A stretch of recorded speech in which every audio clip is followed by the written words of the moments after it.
Assalamualaikum warahmatullahi wabarakatuh. Nama saya Dwi Rianti dari jurusan Pendidikan Sejarah Universitas Sultan Ageng Tirtayasa. Di sini saya akan menceritakan tentang Indonesia pada masa demokrasi liberal, yaitu pada masa Kabinet Natsir.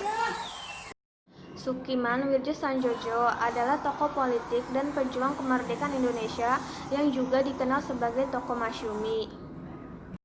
Ia lahir di Sewu, Solo pada tahun 1819 dari keluarga yang beragama.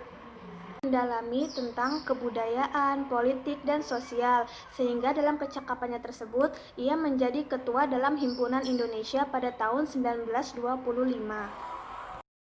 Awal jatuhnya Kabinet Natsir, Presiden Soekarno menunjuk Sidik Djoko Soekarto dan Sukiman Wirjosanjojo sebagai formatur dan berhasil membentuk Kabinet Koalisi yaitu Masyumi dan PNI. Yang terjadi pada masa Indonesia menganut sistem demokrasi liberal atau parlementer. Dalam sistem parlementer dapat memiliki seorang presiden dan perdana menteri yang berwenang jalannya pemerintahan.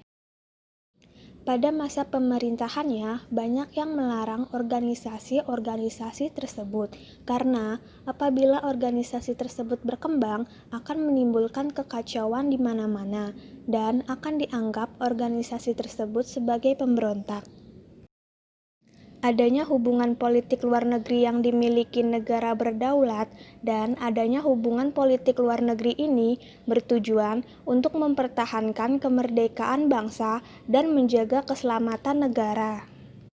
Hubungan politik ini tak ada seorang pun yang masuk ke dalam kabinet Sukiman. Tak lama terjadi konflik antara kabinet dengan tentara.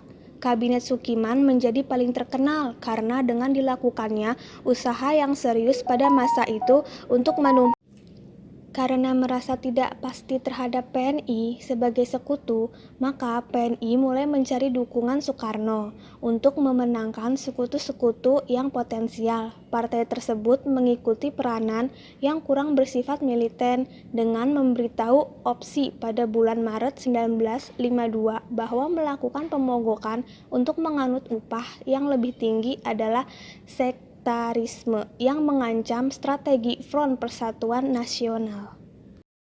Desakan nasionalisasi The Javas Bank sebenarnya sudah diamini oleh pemerintah Indonesia sejak berdiri. Dan pada 15 Desember 1951, pemerintah mengumumkan nasionalisasi The Javas Bank lewat Undang-Undang Nomor 24 Tahun 1951 tentang nasionalisasi The Javas Bank NF. Lalu terjadi mosi yang tidak percaya yang mengakibatkan kejatuhan Kabinet Sukiman. Adanya krisis moral yang ditandai dengan munculnya korupsi yang terjadi pada setiap lembaga pemerintahan dan kegemaran akan barang-barang mewah.